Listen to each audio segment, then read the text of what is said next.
Everyone, welcome to my YouTube channel. So সব থেকে বুঝে গেছো যে আমার হাজব্যান্ডের আজকে জন্মদিন। সকাল থেকে অনেক প্রস্তুতি চলছে, রান্না বান্না। সো রান্না বান্না মেনলি মাই করছে, আমরা হাতে হাতে কিছু কাজকর্ম করে দিয়েছি।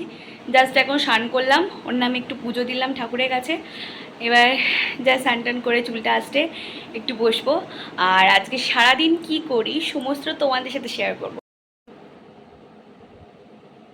শ্বশুরমশাই একটু আগে আনারস কেটেছে, এই বছরে ফার্স্ট আনারস। দেখি কেমন লাগে খেতে।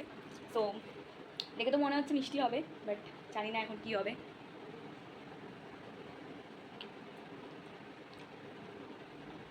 মোটামুটি খুব একটা মিষ্টিও না, আবার খুব যে টক তাও না।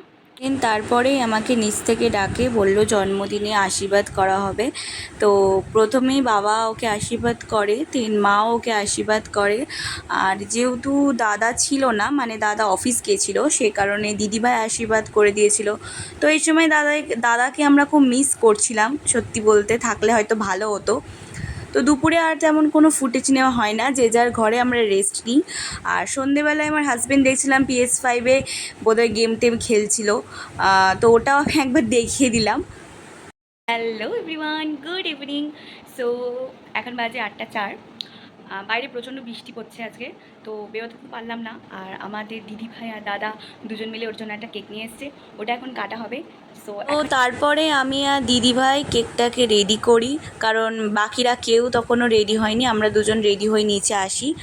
আর এই যে এই কেকটাই দাদা নিয়ে এসেছিল ওর জন্য।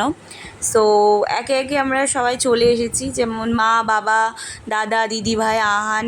তো সবাই মিলে খুবই মজা হলো, আর সুন্দরভাবে কেক কাটা হয়েছিল। আর সত্যি বলতে সবসময় তো সবাই থাকে না, সবাই নিজের নিজের কাজেই থাকে। তো এই কিছু কিছু ছোট্ট মুহূর্তগুলো বেশ ভালো লাগে, মানে সবাইকে একসাথে পাওয়া যায়। সত্যি বলতে খুবই ভালো লেগেছিল ওই দিনকে।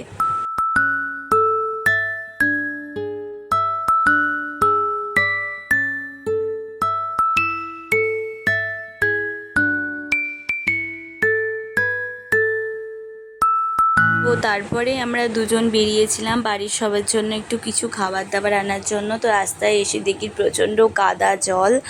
তো যাই হোক, আমরা একটা দোকানে আসি এবং ফাইনালও জিজ্ঞাসা করে নেয় যে কে কী খাবে। তো আমরা বিরিয়ানি আর মোগলাই নিয়ে বাড়ি ফিরে আসি। তো এই ব্লগটা এখানেই শেষ।